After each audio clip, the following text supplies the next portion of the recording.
Vamos a continuar ya promediando más o menos a la mitad del transcurrir de esta materia, que tiene mucho caudal de información, mucho caudal de personas, acontecimientos, experiencias, un montón de cosas. Por eso son libros históricos, es toda la historia prácticamente del pueblo de Israel en su tierra, y obviamente no vamos a alcanzar a ver todo, pero la idea es tener un panorama más o menos a vuelo de pájaro de cómo se fueron dando algunos acontecimientos, y estamos viendo algunas de las vidas, algunas de las personas en las que encontramos cosas que Dios destaca, y por eso nos ayuda a tenerlo como ejemplo para copiarlo. Para esta semana nos habíamos planteado dos cosas, ¿se acuerdan? Buscar en la lectura que teníamos, nos habíamos planteado encontrar acerca de dos cuestiones.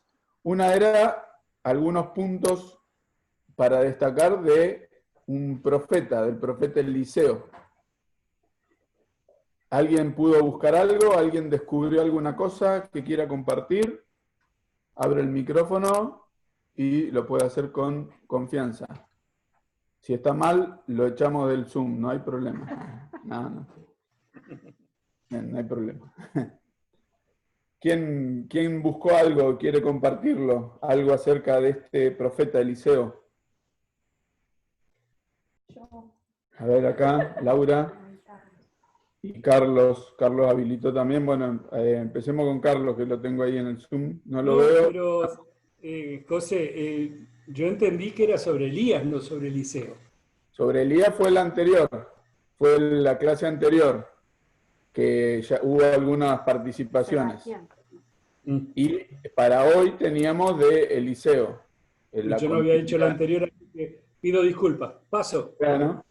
Bueno, lo tenemos ahí en la gatera para la próxima. De Eliseo, ¿alguien buscó alguna cosa? A ver, Laura, que me había dicho acá. No sé si me escuchan. ¿La escuchan? Sí, bueno. Una de las cosas que cuando Elías lo llamó, dejó todo para servirlo, porque él tenía su familia, su trabajo, pues estaba arando, y lo dejó todo para irse con Elías y servir a Dios.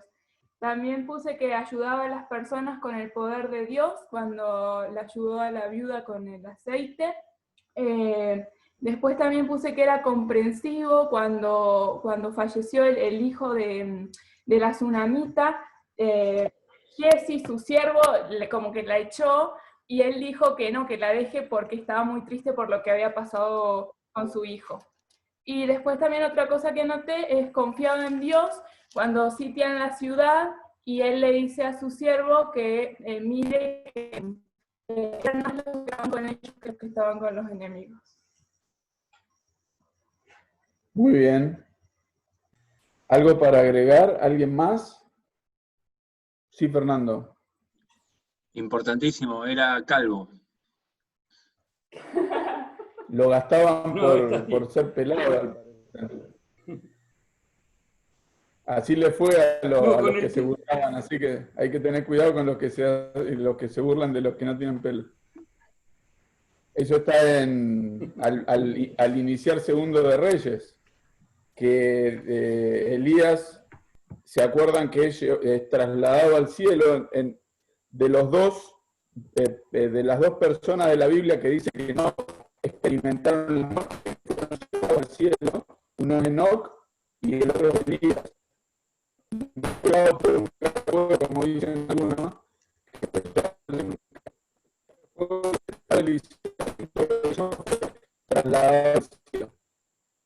cuando la gente vamos a buscarlo, Eliseo le dice, no se gasten porque ya no está. Fueron igual, volvieron sin nada, y le decían unos muchachos riéndose, sube, calvo, sube, lo relata ahí Segundo de Reyes capítulo 2, unos muchachos parece que se hacían los vivarachos y salieron dos osos y los despedazaron, dice a los vivos, a estos 42. Así que cuando ve una persona con poco pelo, tenga cuidado con sus expresiones. Por lo menos dígasela en tono de amigable. ¿Algo más? ¿Alguien más?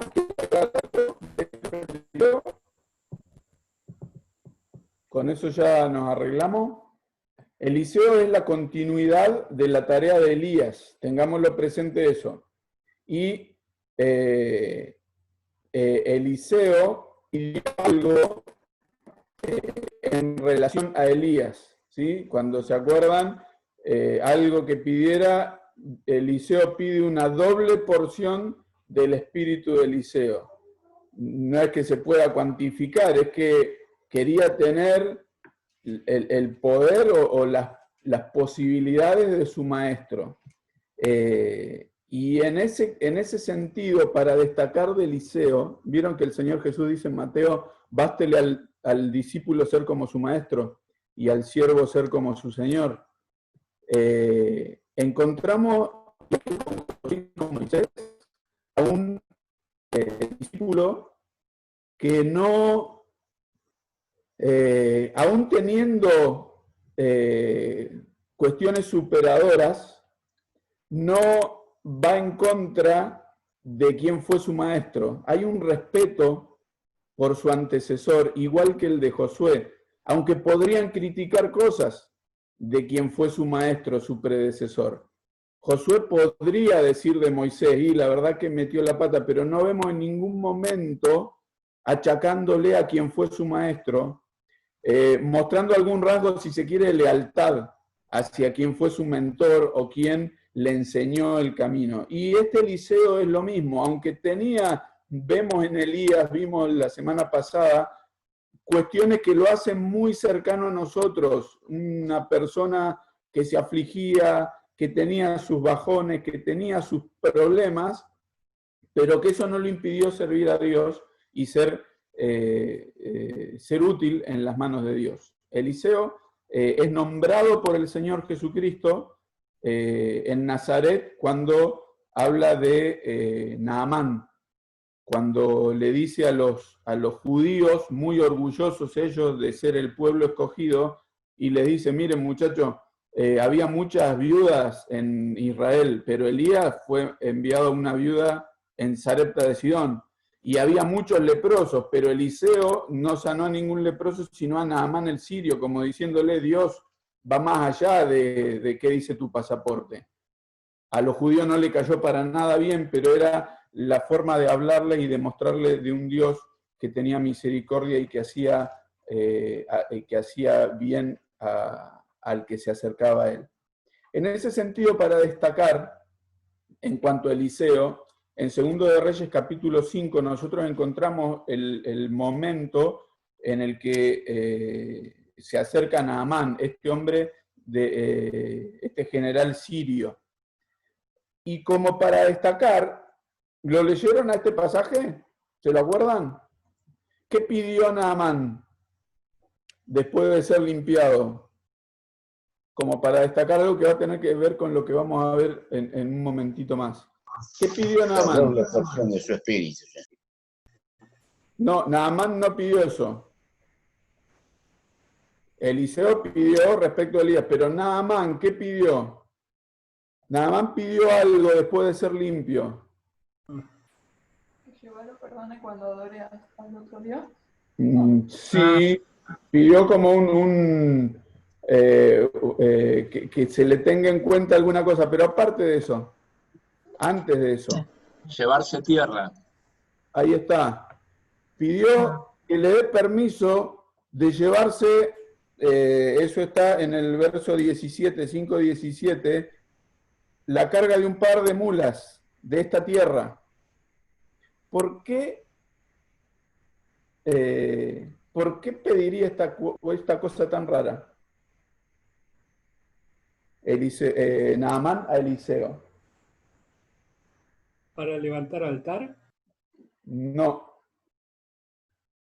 no es para levantar un altar.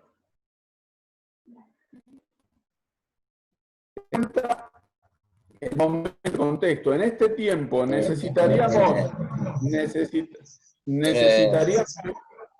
a ver.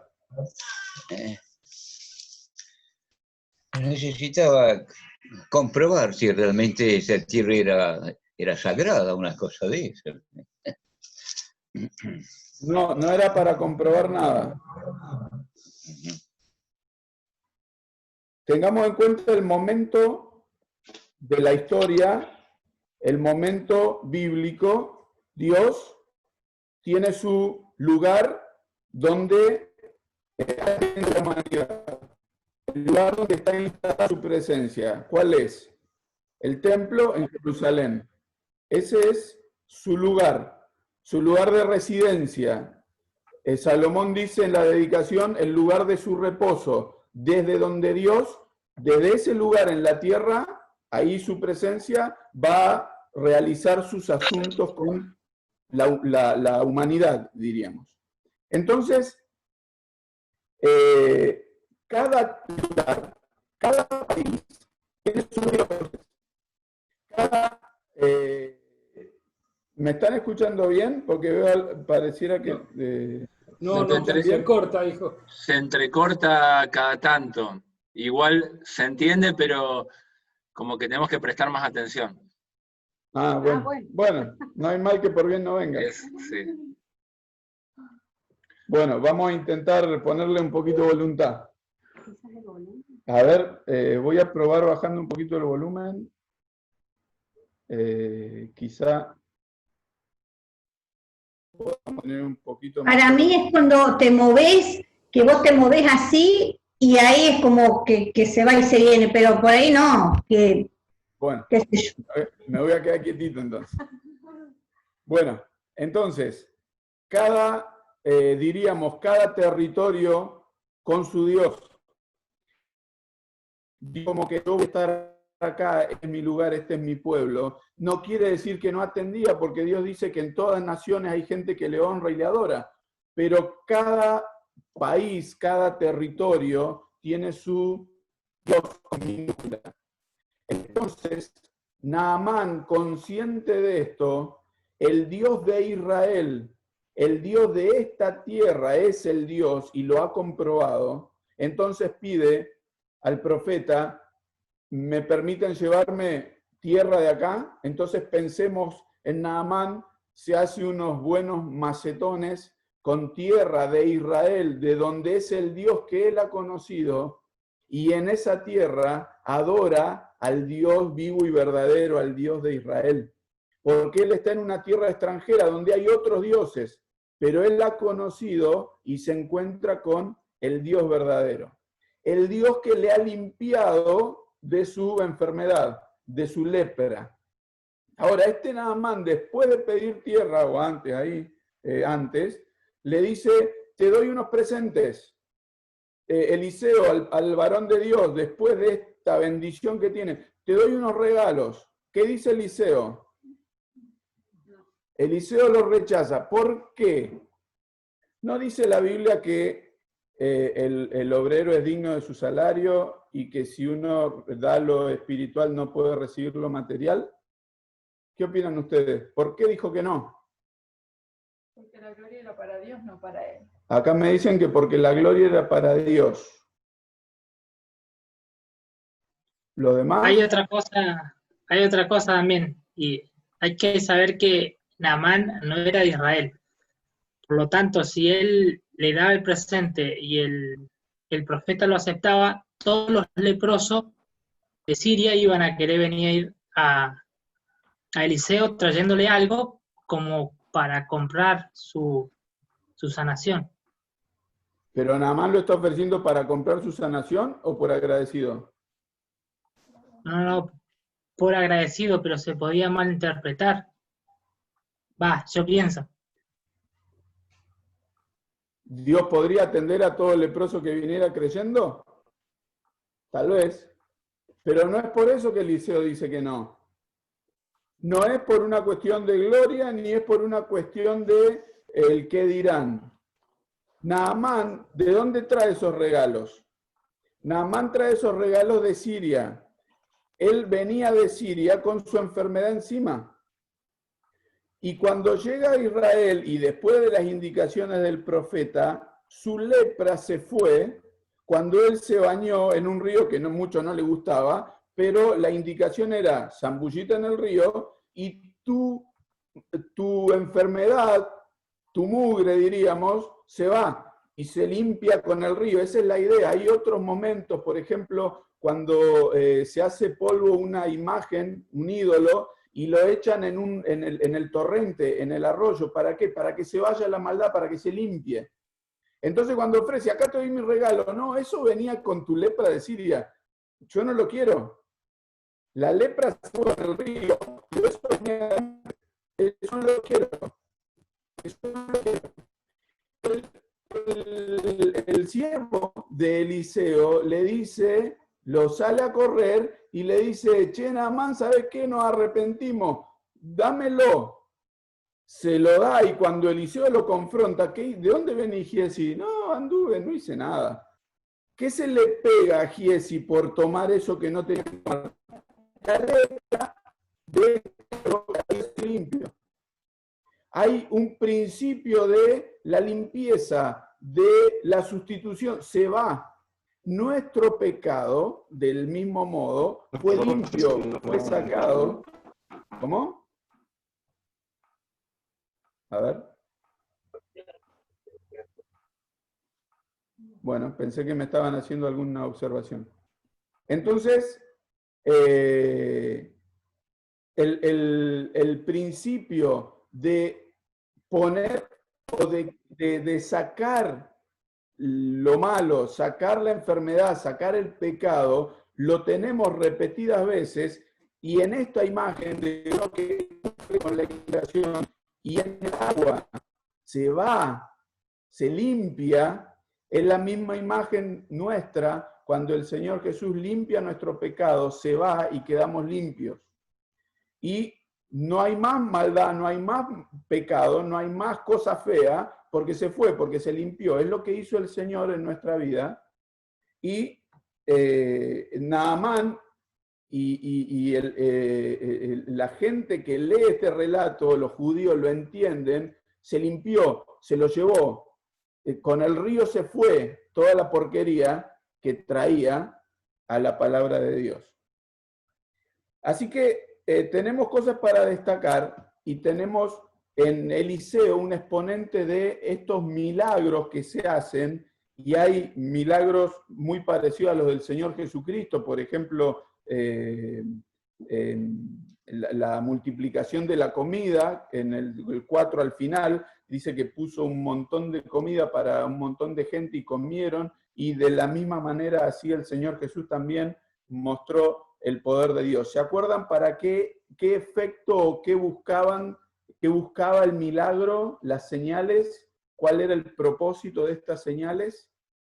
Dar cuenta de qué, dejar claro que el profeta era de Dios, de verdad. Que el profeta traía palabra de Dios, era para certificar que lo que estaba diciendo venía de parte de Dios. 3 tiempos, cuando se da la ley, con Moisés, tiempos de milagros. Cuando el tiempo de los profetas, en esta época de los reyes, es cuando más profecía va a haber, más palabra de Dios para el pueblo y para nosotros a lo largo del tiempo, y se tenía que certificar con milagros. En el tiempo del Señor Jesucristo y los apóstoles lo mismo, viene el Señor Jesús y tiene que mostrar que su palabra es real. ¿De qué modo? Con señales, con milagros, así se hizo y así lo dice Hebreos, finalizando o empezando el capítulo 2. Bien, entonces, mientras estos profetas, este profeta está en el norte, donde es toda una historia, todo un tema ser profeta en el norte, porque había montones de personas que hablaban como si fuera palabra de Dios y decían cualquier cosa para quedar bien con el rey, y ser profeta de Dios en el norte era prácticamente ser como un ilegal, era ir a contramano de todo, y aunque el pueblo caminos y los reyes y a pesar de las oportunidades. Se corta, José. A ver.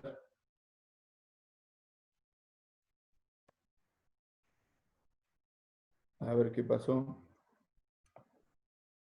A ver si ahí estamos mejor. Y no podemos detectar cuál es la causa, pero sí, por momentos se escucha muy bien y por momentos se vuelve muy incómodo. Pero ahora está Bueno. bien, por ejemplo. Vamos a hablar más lento. Ay. No sé. ¿Conectás con el teléfono, papá? A ver, acá me dicen que me conecte con el teléfono. Claro, que conectes el audio por el teléfono, por ahí anda mejor. Bien. Vamos a ir continuando entonces. Mientras en el norte está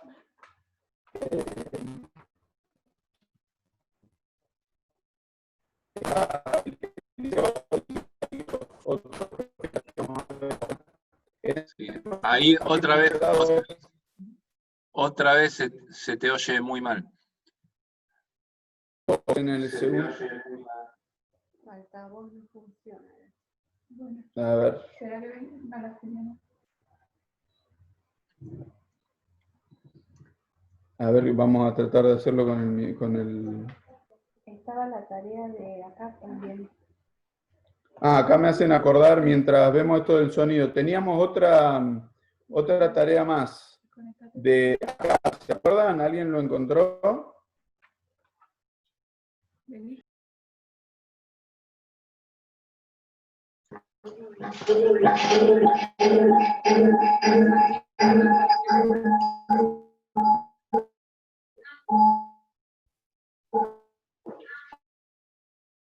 A ver, ahí debería funcionar si habilitas el audio del celular.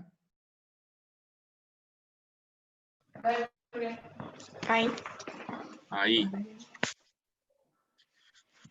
A ver, ahí estoy. ¿Me escuchan? ¿Sí? Sí, pero es raro Bueno. que no tenés muteado tu pantalla de la computadora. Pero bueno, se te oye bien. Porque salimos del audio de la... Bueno, probemos ahí. Vamos a salir todos expertos en Zoom, en computadora, en señales de humo, en todo vamos a salir expertos. Bueno. Había otra perlita para tener en cuenta que era acerca de Acab. ¿Se acuerdan? ¿Alguien lo encontró? ¿Cuál fue la reacción o la definición de Dios respecto de Acab? Manos levantadas, micrófonos abiertos. Primera Reyes 21, 29. Primera Reyes 21. 29. Ah, con razón, vos estoy en segundo, por eso no lo encontré. ¿Quién lo quiere leer? Primero de Reyes, 21, 29. Es como Acab se ha humillado delante de mí, porque se ha humillado delante de mí, no traeré el mal en sus días, pero en los días de su hijo traeré el mal sobre su casa. ¿Cómo le habrá caído a Elías esto? Una bomba. Mal. ¿Habrá pedido fuego del cielo como en el Monte Carmelo?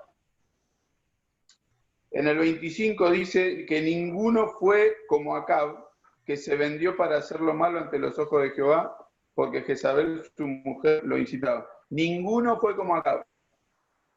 Y a la humillación de Acab hay un Dios que lo tiene en cuenta y le da la oportunidad de arrepentimiento y dilata lo que iba a ser el fin del reino del norte, porque el reino del norte al fin y al cabo es castigado y Dios ejecuta sus juicios, pero se dilata la paciencia a la actitud de este rey, que fue terrible de malo, terrible. En todo este capítulo vemos como un hombre débil de carácter, a las indicaciones de su mala mujer, accede para matar a una persona y quedarse con la chacra. Y después le es reclamada la sangre de este Nabot por querer quedarse con esa viña y en lugar de tener una viña, hacer un huerto de lentejas, un huerto de legumbre, porque tenía que darle de comer a los profetas de Baal al fin y al cabo. Así que Dios va mostrando todo el tiempo que es un Dios bueno, un Dios paciente, un Dios que da otra oportunidad y un Dios que, aunque se tarda, esa tardanza espera para dar lugar al arrepentimiento y a la conversión. Lo triste es que la nación, a pesar de todas las oportunidades, tiene que sufrir el juicio por olvidarse de Dios. Nosotros, entonces, esto es en el norte, Acab también es rey en el norte, y en el segundo de Crónicas, capítulo 24, habíamos quedado la semana pasada con el rey Joás, un rey que empezó bien, un rey que mientras vivió su padre de crianza, su padre espiritual, podríamos decir, su guía, anduvo bien en los caminos de Dios, con Joiada que lo ayudaba, pero se muere el sacerdote Joiada y Joás, lamentablemente, su vida se desmorona, hace cosas terribles, y el final de sus días es muerto por dos sirvientes. Lo asesinan dos servidores, uno de Moab y otro de Amón, enemigos de la nación, y asesinan a este rey que había actuado tan mal. Mientras tanto también había sido atacado y había sido derrotado.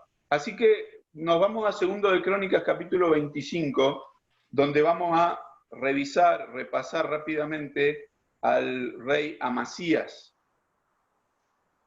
Es el hijo de Joás. Voy a poner la pantalla acá para que lo veamos. Y apareció el cuadrito famoso. Bueno, Amasías, el hijo del rey Joás, tiene la misma experiencia. Arranca como un caballo de carrera y termina como un burro recontrafatigado, sin nada de sus inicios. Dice el capítulo 25, verso 1 de Segundo de Crónicas: de 25 años era Amasías cuando comenzó a reinar, y 29 años reinó en Jerusalén. El nombre de su madre fue Joadán de Jerusalén. E hizo lo recto ante los ojos de Jehová, aunque no de perfecto corazón. Luego que fue confirmado en el reino, mató a los siervos que habían matado al rey su padre, pero no mató a los hijos de ellos, según lo que está escrito en la ley, en el libro de Moisés, donde Jehová mandó diciendo: no morirán los padres por los hijos, ni los hijos por los padres, mas cada uno morirá por su pecado. Leemos hasta el 7. Reunió luego Amasías a Judá, y con arreglo a la familia les puso jefes de militares y de centenas sobre todo Judá y Benjamín. Después puso en lista a todos los de 20 años arriba, y fueron hallados 300.000 escogidos para salir a la guerra, que tenían lanza y escudo. Y de Israel tomó a sueldo por 100 talentos de plata a 100.000 hombres valientes.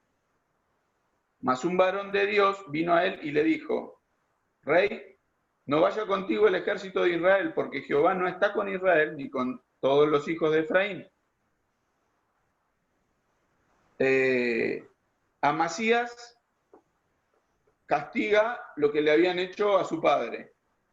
A estos dos hombres, Zabad y Josabad, los dos que habían asesinado a su padre, ejecuta el juicio, los mata, pero obra justamente de acuerdo con lo que indicaba la ley. Ya tenemos un buen indicador en un hombre que está haciendo correctamente de acuerdo a la ley. Lo que sí ya tengamos presente, el verso 2 dice, no de perfecto corazón. La persona que lo hace porque sabe que lo tiene que hacer, pero si pudiera no hacerlo, no lo haría. Si le dieran permiso para no hacerlo, iría chocho de la vida, pero como que se restringe. Entonces, junta un gran ejército, acá dice 300.000 escogidos, ese 1.000 podrían ser también unidades como grupos, entonces podría ser no 300.000 personas, sino 300 unidades de batalla, pero lo que nos da a entender la Escritura es que ya ha formado un buen ejército, un gran ejército, pero en el verso 6 busca una ayudita. ¿Qué se busca? Unos cuantos mercenarios, pero ¿de dónde? De Israel. ¿Qué pasaba en Israel? ¿Qué significaba hacer alianza con Israel? Era traerse toda la porquería del Reino del Norte. Era traerse. A ver. ¿Sigo? ¿Me están escuchando? ¿Sí? Bien. Sí, se escucha bien. Sí, se escucha. Entonces, ¿qué hace? Se pone con 100 talentos de plata, eso son más de 3.000 kilos de plata, más de 3 toneladas de plata, para pagarle a gente que le ayude. Pero estos eran del Reino del Norte. Recordemos que el leitmotiv de estos libros va a ser en quién confías y cómo obras respecto de Dios. Si tu vida es recta delante de Dios, así como lo fue tu abuelo David, ¿y en quién confías? ¿En quién te apoyas? Eso va a ser como el termómetro de las vidas de todas estas personas. Igual que para nosotros en estos días. ¿Cómo es nuestra vida respecto de Dios? Si es recta, si está en relación con lo que Dios dice, está a la par o no. Amasías se busca mercenarios y viene un profeta, como va a pasar todo el tiempo, Dios les manda una y otra vez hombres de Dios que les hablen y les digan, no estás haciendo bien, no te juntes con esa gente porque a Dios no le agrada. La pregunta de Amasías en el verso 9, porque en el verso 8 dice, si vas así, si lo haces y te esfuerzas para pelear, Dios te hará caer delante de los enemigos, porque en Dios está el poder. Confía en Dios, no confíes en los mercenarios que te pueden ayudar. Entonces en el verso 9, Amasías dijo al varón de Dios, ¿qué pues se hará de los 100 talentos que he dado al ejército de Israel? Che, pero yo ya gasté mucho en esto. Yo ya pagué. ¿Cómo? ¿Qué va a pasar con esta plata que yo ya puse? Entonces, al final del verso 9, dice el varón de Dios, Dios puede darte mucho más que esto. Haceme caso a Amasías, dalo por perdido, hace lo que Dios quiere. ¿Cuántas veces nosotros invertimos en cosas a las que Dios no quiere? Pueden ser amistades, pueden ser negocios, pueden ser el pasatiempo, pueden ser cuantas cosas, y decimos, pero yo ya puse mucho en esto. Es una amistad de años, no la quiero perder. Y Dios dice, si no lo dejas, si lo seguís teniendo ahí, no va a ser para tu bien. ¿Y qué hago? Bueno, dalo por perdido, ya fue. Conozco una persona, un creyente, que antes de conocer al Señor Jesucristo, antes de tener al Señor como Salvador, tenía un grupo de amigos con los que hacía deportes, con los que hace deporte. Conoció al Señor, empezó a ir a la iglesia, se bautizó junto con su familia, pero nunca dejó el grupo de amigos para hacer deporte. Entonces él me cuenta, nos juntamos, ellos toman cerveza, yo no tomo cerveza, yo tomo un jugo, yo tomo gaseosa, porque no, pero claro, son tantos años que somos amigos que no los quiero dejar. Ahora, eso es como ir con el auto con el freno de mano puesto. Porque Dios seguramente tiene otro, y eso, el juntarse no es para predicarle el Evangelio, ni mucho menos, es para el entretenimiento. Pero son tantos años que somos amigos, la paso tan bien con ellos, y cada uno de nosotros podría poner cuántas cosas que ya es una inversión, y Dios dice, bueno, listo, acabala con eso.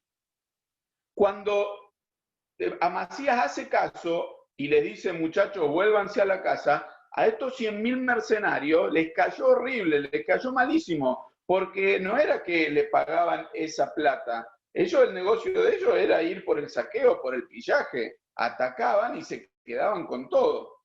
Y se les arruinó el negocio. El negocio de ellos era ese, el saqueo. Ahora, Amasías tiene que ir contra Edom, contra el sur.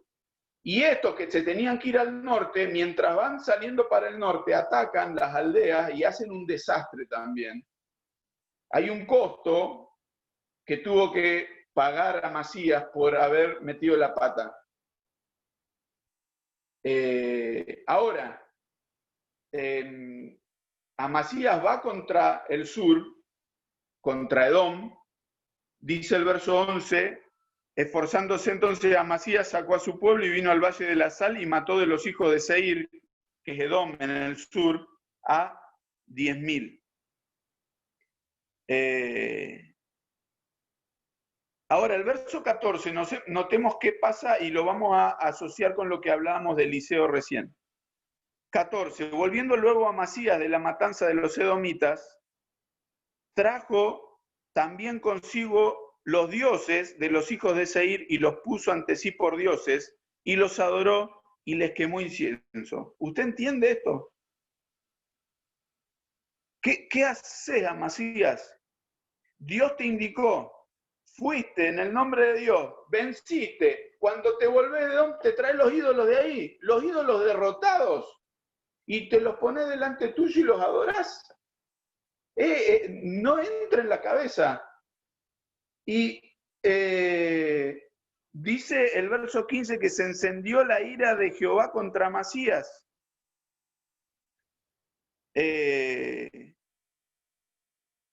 Ahora, este Amasías no hizo caso. Y toma a los dioses de Edom para él. Recién decíamos que cada territorio tenía su dios y era, en la batalla de los ejércitos, era una guerra de dioses. El ejército que ganaba era el dios que ganaba, era el dios que tenía más poder. ¿Se acuerdan Elías en el Monte Carmelo? Es como que les hace, bueno, a ver a los otros profetas, vamos a ver quién es el Dios verdadero. Bueno, parece una apuesta, pero en realidad es la comprobación, veamos. Y acá era el ejército del pueblo de Dios peleando contra otro ejército de otro territorio, de otro Dios. ¿Se acuerdan Moisés en las 10 plagas? Una de las últimas plagas es la oscuridad. Es la oscuridad, no hay luz. Según la mitología egipcia, el Ra, el rey, el dios del sol, todas las mañanas vencía a Fosi, no me acuerdo cómo es, el del inframundo, entonces lo derrotaba y salía para hacer todo su ciclo y a la noche se escondía para volver a batallar y para volver a ganar. Era como que derrotaba y al salir era la victoria. Moisés dice, no va a haber luz, entonces los egipcios están esperando que salga el sol y no sale el sol. ¿Cuál es el mensaje?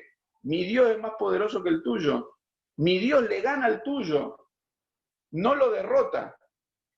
Y en esta confrontación de tu Dios con minúscula, mi Dios, el que tiene el poder, Amasías se trae a los ídolos y se trae a los perdedores. Dice un hermano mexicano, es como ir a una riña del gallo y traerte al gallo muerto. Tráete al que ganó, tráete al gallo vivo, no te traiga al muerto. Y Amasías se trae al muerto. como le había ido bien con Edom, Amasías se le hace el campeón al rey del norte, al rey de Israel del norte, y le dice, veámonos cara a cara, a ver, vamos a pelear.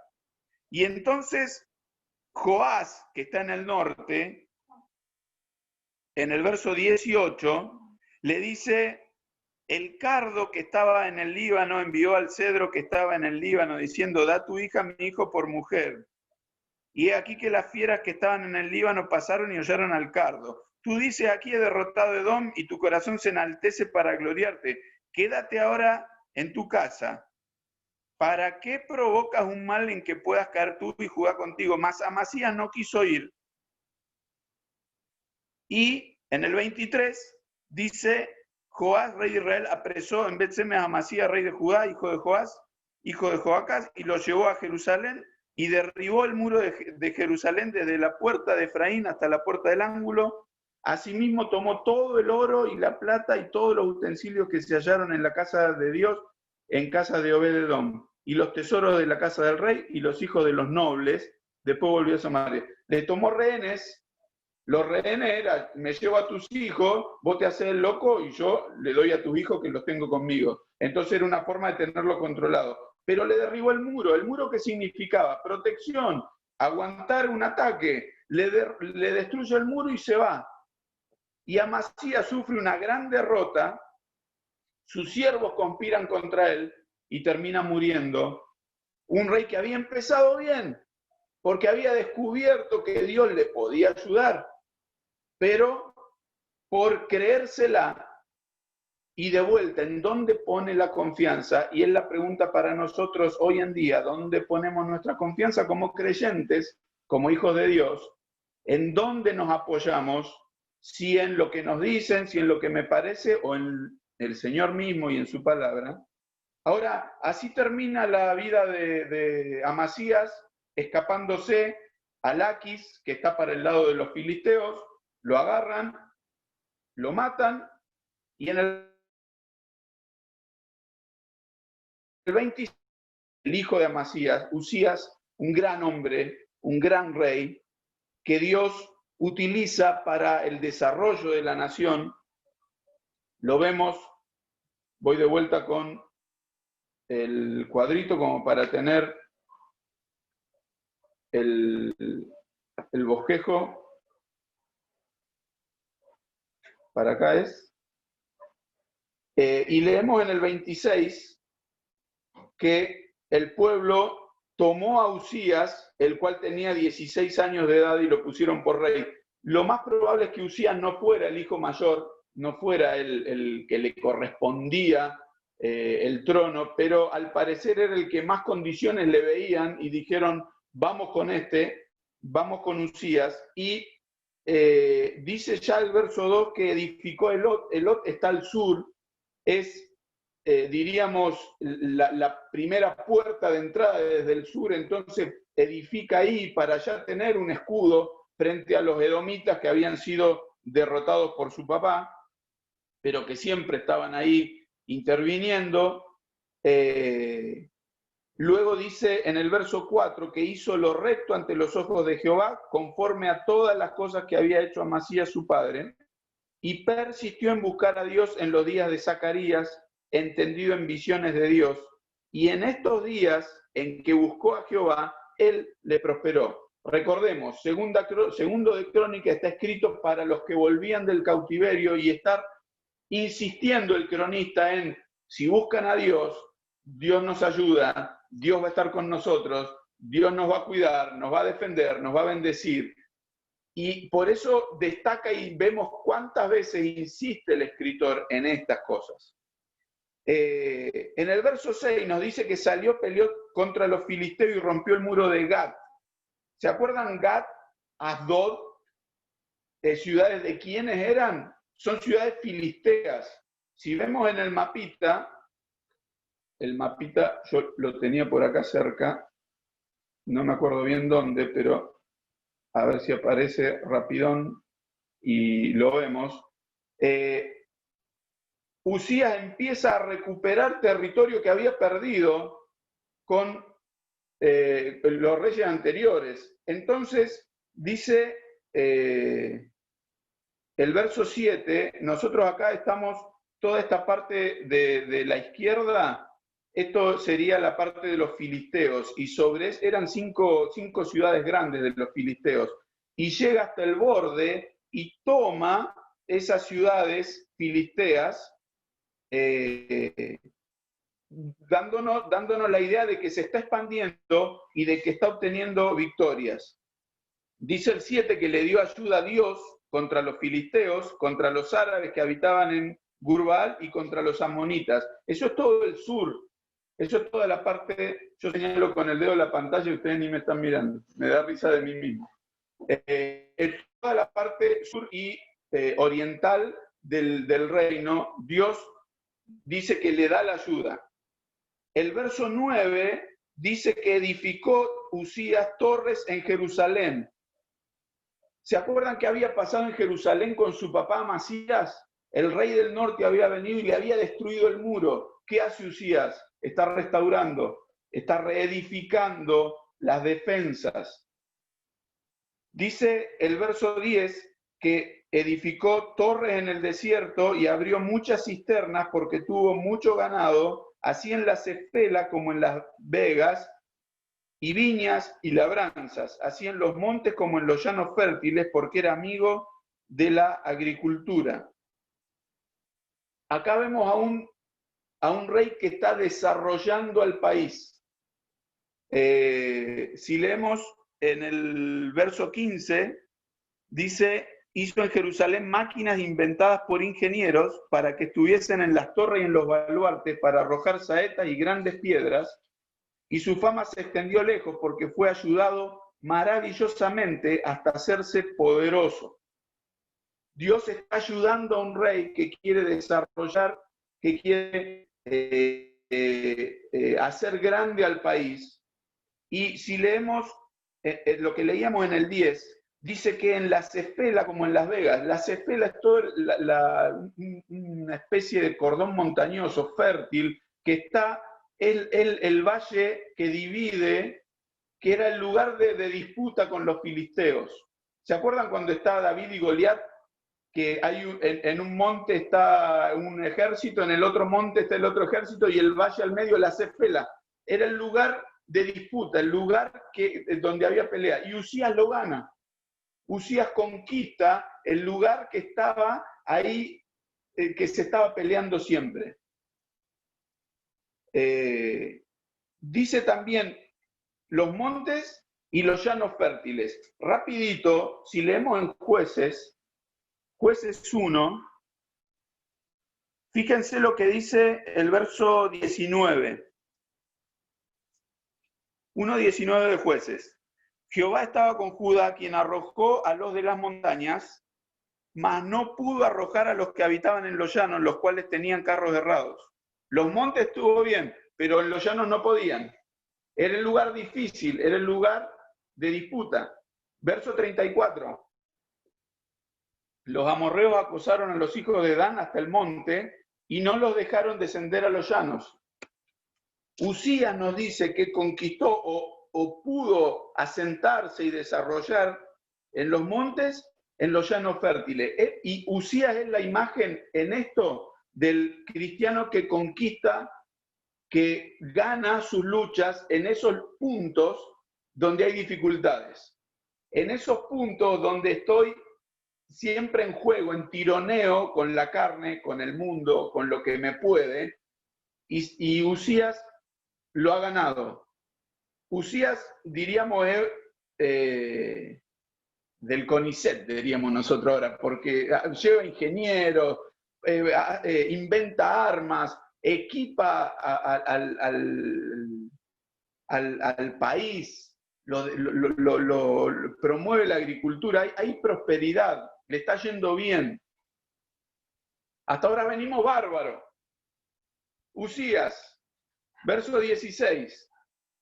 Cuando ya era fuerte, ahí estamos. Estoy en segundo de Crónicas 26:16. Cuando ya era fuerte Usías, su corazón se enalteció para su ruina. porque se rebeló contra Jehová su Dios, entrando en el templo de Jehová para quemar incienso en el altar del incienso. Y entró tras él el sacerdote Azarías, y con él 80 sacerdotes de Jehová, varones valientes. Y se pusieron contra el rey Usías, y le dijeron: no te corresponde a ti, oh Usías, el quemar incienso a Jehová, sino a los sacerdotes hijos de Aarón, que son consagrados para quemarlo. Sal del santuario, porque has prevaricado, y no te será para gloria delante de Jehová Dios. En el segundo de Reyes, a Usías se lo nombra Azarías también. Es el mismo nombre. Entonces está Azarías el rey y está Azarías el sacerdote. Y este rey dice: yo soy el rey, ¿cómo no voy a hacer lo que yo quiero? Y si yo quiero llevar y ofrecer incienso en el templo, ¿quién me lo va a impedir? Porque yo soy el rey. Y cuando entra, se le ponen delante todos estos hombres que, aunque era el rey, le dicen: no, rey, no, Usías, no hagas esto, no te corresponde. Dice el 16 que fue porque su corazón se enalteció, se subió a las hojotas y dijo: yo soy el rey y todo esto es de parte mía. Ahora, en el verso 19 dice: Usías, teniendo en la mano un incensario para ofrecer el incienso, se llenó de ira. Y en su ira contra los sacerdotes, la lepra le brotó en la frente delante de los sacerdotes en la casa de Jehová junto al altar del incienso. Usías, hasta ese momento, si Dios con Acab obró con misericordia, pensemos qué hubiera pasado si Usías dice: ay, ¿qué hice? Acá tienen el incensario, tomá, Azarías, me voy a lo mío, yo tengo que hacer algo, no me meto en lo que no me toca. Pero no, en lugar de eso se llenó de ira, le ganó el propio yo de decir: ¿cómo que me van a venir a mí a decir que no? Y en el momento que estaba en esta actitud, dice que le brota la lepra. Y la lepra era la marca o era detonante para quedarse afuera, no solo afuera del templo, afuera de la ciudad. Había que sacarlo por contagioso.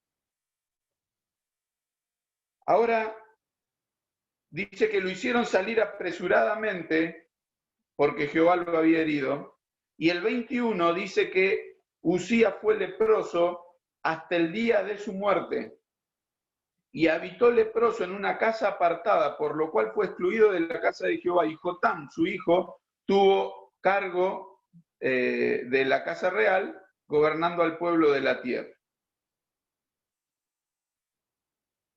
Lo sacaron y en una casa apartada vivió hasta el día que se murió.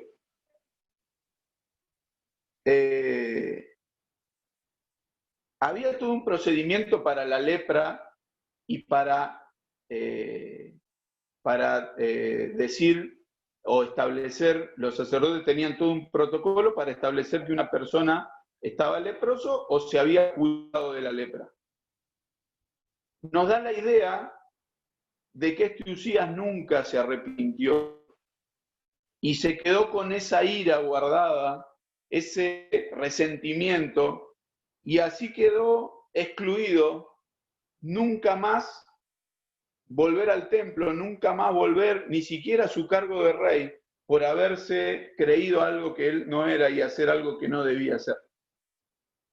Así que muere Usías, un rey que era un gran rey, diríamos nosotros, un gran rey, pero que fue más fuerte que él creerse que todo lo que tenía era por sus propias posibilidades. Lo sucede su hijo Jotam, y vamos a tener a otro rey bueno, a otro rey que deja un buen testimonio. Leemos en el 27, verso 2, ahí está, que hizo lo recto ante los ojos de Jehová conforme a todas las cosas que había hecho Usías su padre, salvo que no entró en el santuario de Jehová, pero el pueblo continuaba corrompiéndose. Ahí la Biblia nos va marcando por dónde van las vidas, pero también por dónde van las influencias, ¿no? Y el pueblo dice que continuaba corrompiéndose, seguía yéndose tras de los ídolos, seguía desechando a Dios. Pero de parte de este hombre, Jotam, tenemos buenas palabras de parte de Dios, y en el verso 6 dice, así que Jotam se hizo fuerte porque preparó sus caminos delante de Jehová, su Dios. Hermoso texto, preparó sus caminos delante de Jehová, su Dios. Lo que voy a hacer, por dónde voy a ir, lo consulto, y si tengo aprobación de Dios, le doy para adelante. Después de 16 años, lo sucede Acaz. Y acá desbarranca el reino del sur, porque Acaz, si había tenido un abuelo con buen testimonio hasta que cometió el error de su vida, y su papá con un buen testimonio de parte de Dios, Acaz, dice el 28:2, anduvo en los caminos de los reyes de Israel, y además hizo imágenes fundidas a los Baales. Quemó también incienso en el valle de los hijos de Hinnom, e hizo pasar a sus hijos por fuego, conforme a las abominaciones de las naciones que Jehová había arrojado de la presencia de los hijos de Israel. Asimismo sacrificó y quemó incienso en los lugares altos, en los collados, debajo de todo árbol frondoso.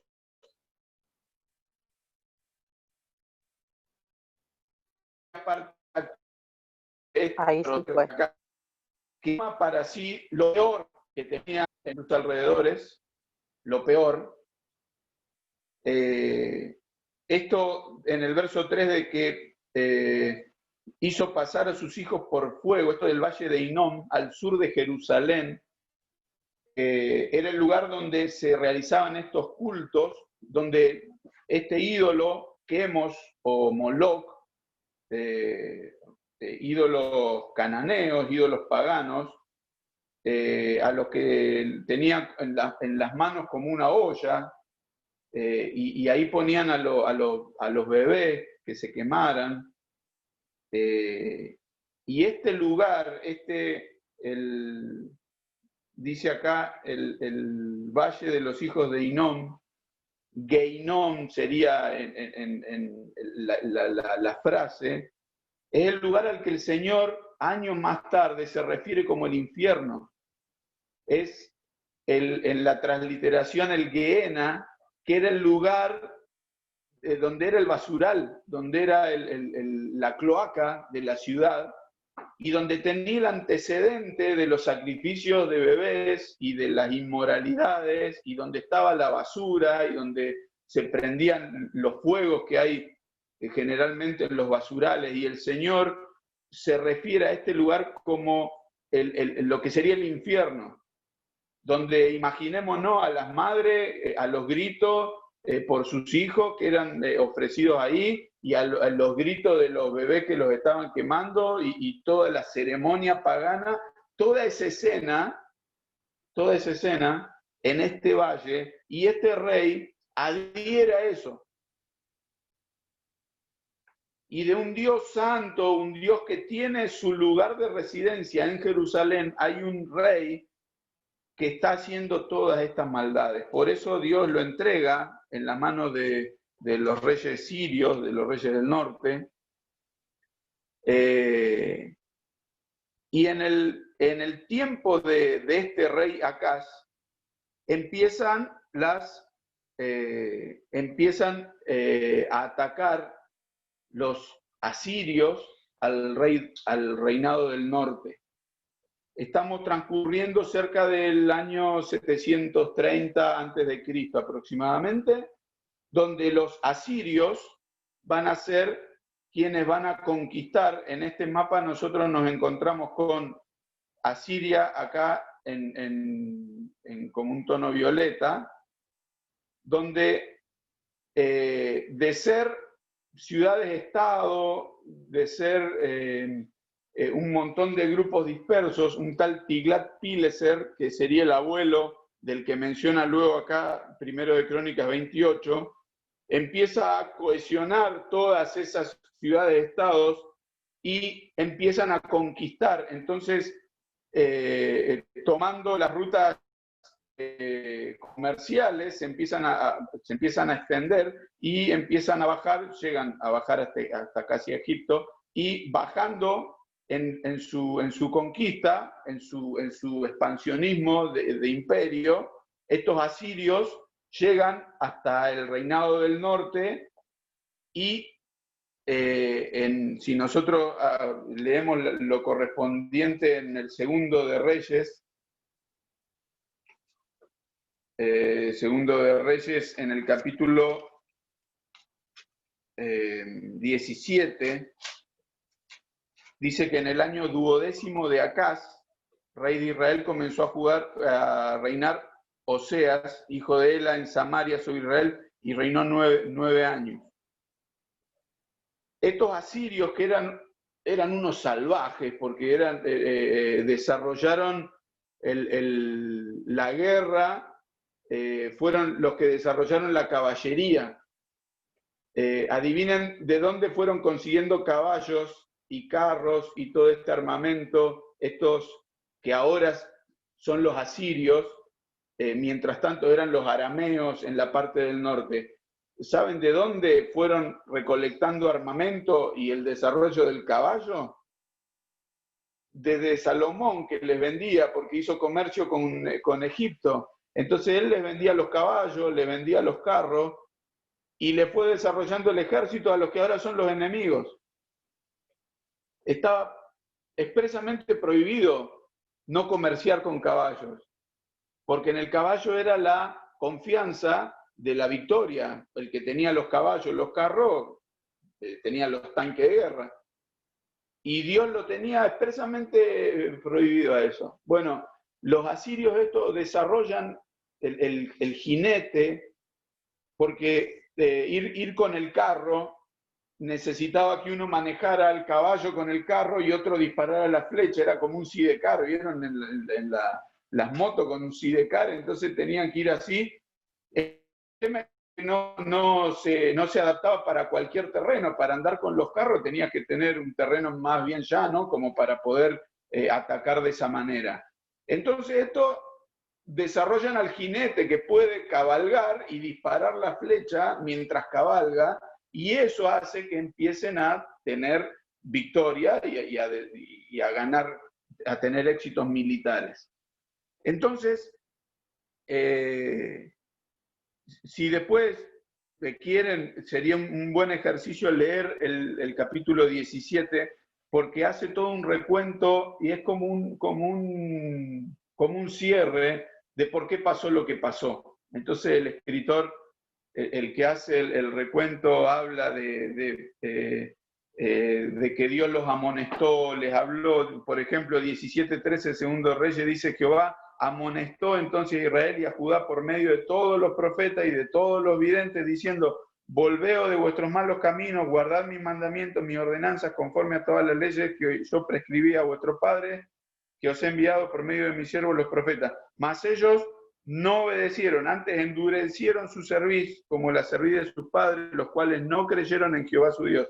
Y así, dice el verso 15, desecharon sus estatutos y el pacto que él había hecho con sus padres y los testimonios que él había prescrito a ellos.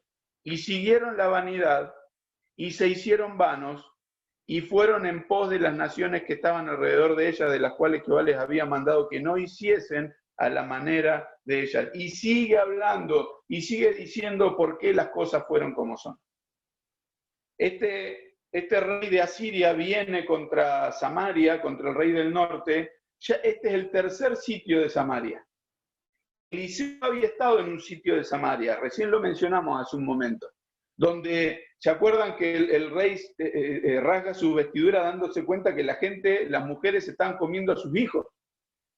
Por eso era el miedo de un sitio en una ciudad. Y estos asirios lo que hacían es cuando sitiaban a una ciudad, cuando se escapaba alguno de la ciudad, los empalaban. Eso quiere decir terrible tortura la que hacían, los sentaban en un palo con punta a la persona y ahí la dejaban viva, pero clavada en una estaca, para que los de adentro de la ciudad escucharan los gritos de dolor de este que lo estaban torturando afuera. Entonces el que estaba adentro decía, si me escapo me agarran y me hacen eso, y si me quedo me muero de hambre y me termino muriendo igual. Era una situación terrible.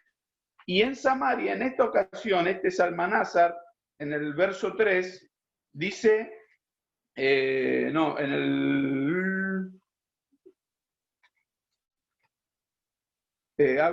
nos dice que fueron 3 años. A ver, me parece que lo dice en Crónicas. A ver. 17:5. 17:5, ahí está. El rey de Asiria invadió todo el país, sitió a Samaria y estuvo sobre ella 3 años.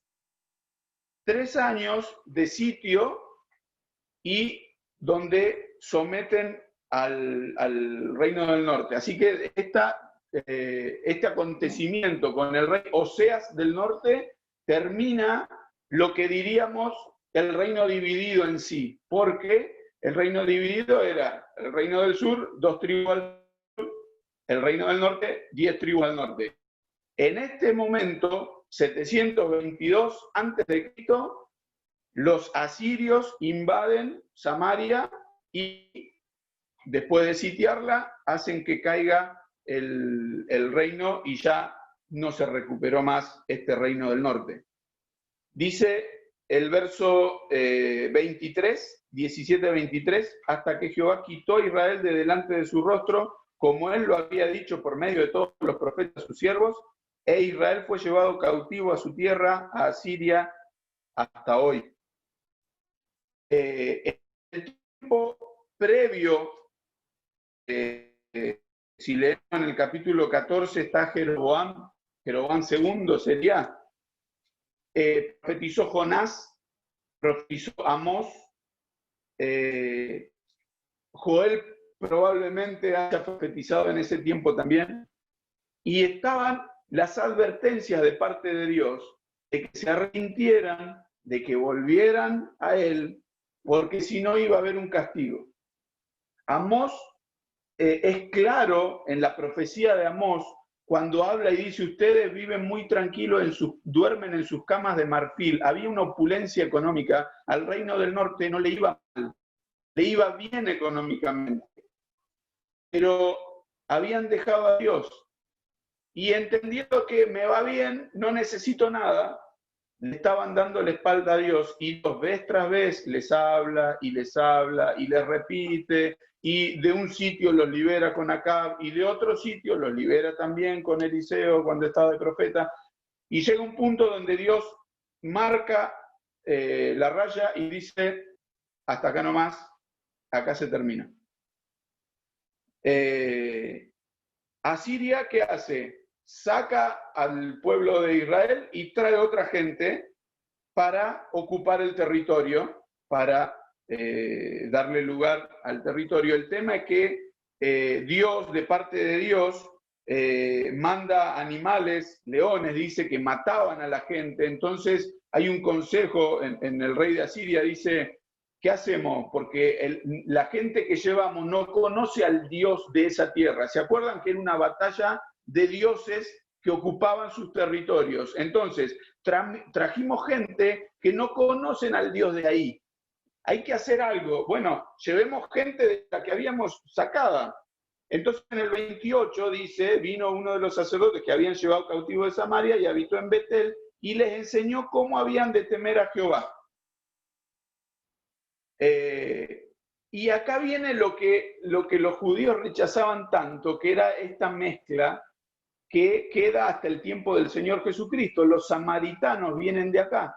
Son una mezcla de culturas, de un revuelto de naciones, de cultura, de religión, y que sale lo que sale. Dice el verso 33, temían a Jehová y honraban a sus dioses, según la costumbre de las naciones de donde los habían sido trasladados. Hasta hoy hacen como antes. Ni temen a Jehová, ni guardan sus estatutos, ni ordenanza, ni hacen según la ley de Moisés. Verso 40 dice, ellos no escucharon, hicieron según su costumbre antigua. Así, temieron a Jehová aquella gente y al mismo tiempo sirvieron a sus ídolos y también sus hijos y sus nietos según como hicieron sus padres, así hacen hasta hoy. Esta mezcla genera esto, donde hacían un poco y un poco y al final no hacían nada. Esto quedó del reino del norte. ¿Qué recordamos o qué sacamos y cómo terminamos en la clase de hoy?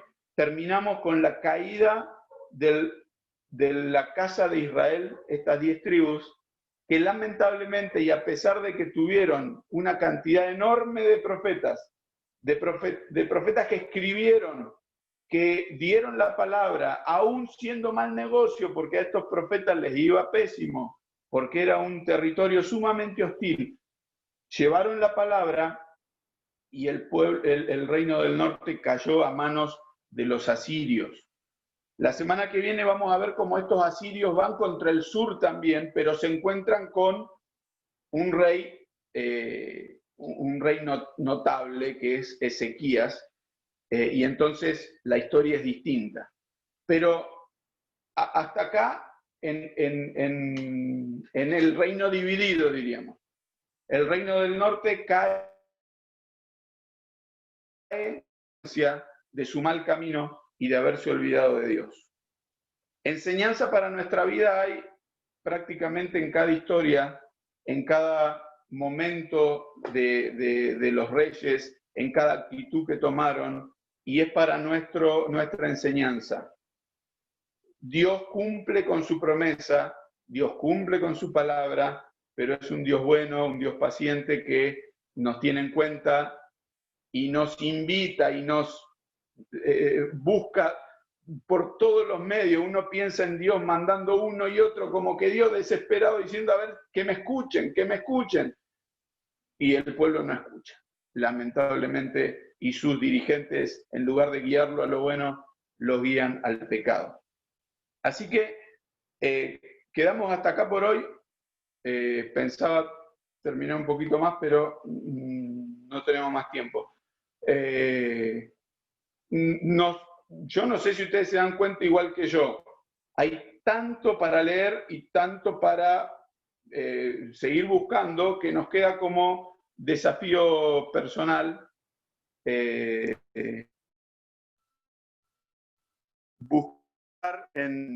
buscar la Biblia, buscar en estas experiencias, y por eso quisimos referirnos sobre todo a los reyes buenos, a los reyes que tuvieron un buen testimonio de parte de la Escritura, de parte de Dios, a pesar de sus errores, a pesar de sus vaivenes, de sus tropiezos, pero que tuvieron cosas para resaltar y que Dios las valoró. Vamos a cerrar acá. No sé si hay algún comentario, pregunta, observación, alguno que quiera decir algo más o algo que no quedó claro. Seguramente unas cuantas cosas, pero así en líneas generales, alguna cosa para consultar, que alguien quiera. Buenísimo, ya somos todos historiadores. Lo que yo observo es que como en el Antiguo Testamento Prácticamente desde que Israel salió de Egipto, se ha enfrentado con los enemigos y la forma de poder llegar hasta la tierra prometida se comenzó con las guerras. Y me hace pensar de que nuestra vida espiritual, nuestra vida cristiana, desde que salimos del mundo hasta que lleguemos a la patria celestial, será una permanente guerra contra el enemigo. Por eso dice Efesios, porque es una de las cartas que está puesto como ejemplo, como una, ¿cómo puedo decir? Como paralelo a esa historia. Dice en el versículo 10 de Efesios 6, por lo demás, hermanos míos, fortaleceos en el Señor y en el poder de su fuerza, vestidos de toda la armadura de Dios para que podáis estar firmes contra las acechanzas del diablo. Porque no tenemos lucha contra sangre y carne, sino contra principados y contra potestades, contra los gobernadores de las tinieblas de este siglo, contra huestes espirituales de maldad en las regiones celestes. Y dice, verso 16, sobre todo tomad el escudo de la fe, con que podéis apagar todos los dardos del fuego del maligno, y tomad el yelmo de la salvación y la espada del Espíritu, que es la palabra de Dios. Y como nota final dicen, orando en todo tiempo.